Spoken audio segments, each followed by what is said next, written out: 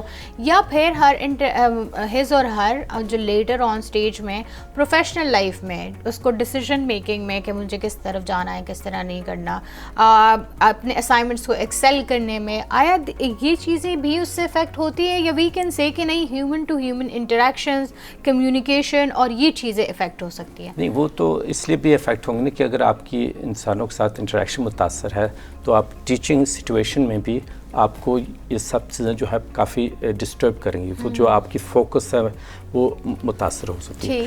تو میرے خیال میں یہاں تک آنے کی نوبت ہی نہیں آنی چاہیے, اس سے بہت پہلے یہی اویئرنیس جو اس طرح آپ ابھی یہ پروگرام کر رہے ہیں نا, کہ یہ بچوں کو بہت ارلی, اور یہ آپ کہیں نا کہ نارمل ٹیچرس کی ذمہ داری ہے.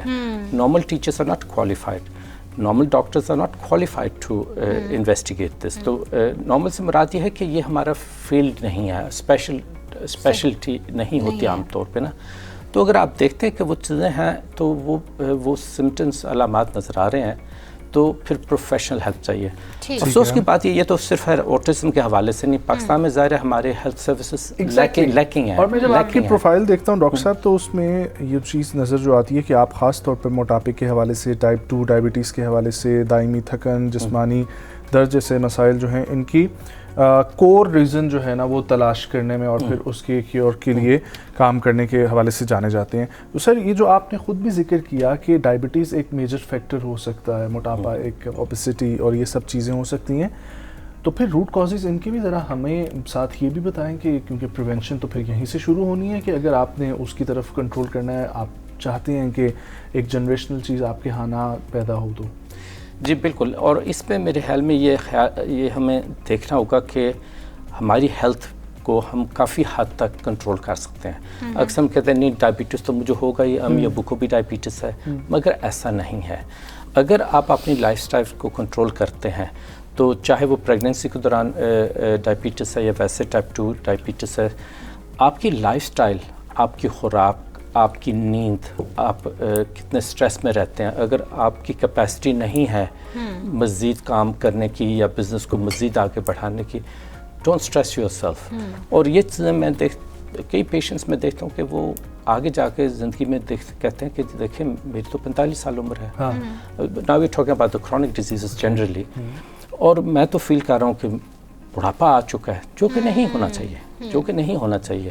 تو روٹ کاز کو اگر ہم دیکھتے ہیں اور ہم اپنی زندگی کو اگر جہاں پر فرض کو آٹزم کے حوالے سے 50-60 سال پہلے یہ 1000 میں سے 1-2 بچے پیدا ہوتے تھے آٹزم کے ساتھ, ڈائگنوز ہوتے تھے اور پتہ نہیں ہوتا تھا, پتہ بھی نہیں ہوتا تھا, بالکل اویئرنیس بھی نہیں تھی, وہ ہر کوئی سائن وہ کہہ دیتے تھے ہر کسی کو نا.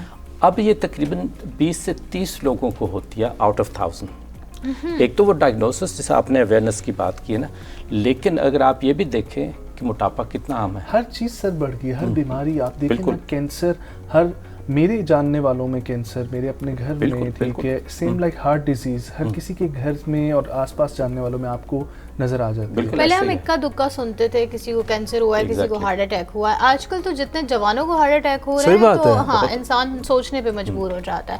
So do you think that کیونکہ اب ہماری لائف اتنی روبوٹک ہو گئی, اتنی مشینی ہو گئی ہے کہ ہم خود کو ٹائم نہیں دیتے, ہم ایکسرسائز نہیں کرتے, ہم نیچر سے کنیکٹ نہیں ہوتے, ہم تو کھل کے اب اس طرح لمبی سانس بھی نہیں لیتے, تو do you think it's because of the lifestyle that جو ہم نے اڈاپٹ کر لیا؟ اس پہ تو کوئی شک والی بات نہیں ہے, دیر از نو ڈاؤٹ اباؤٹ دیٹ. اگر آپ ڈائبٹیز, موٹاپا,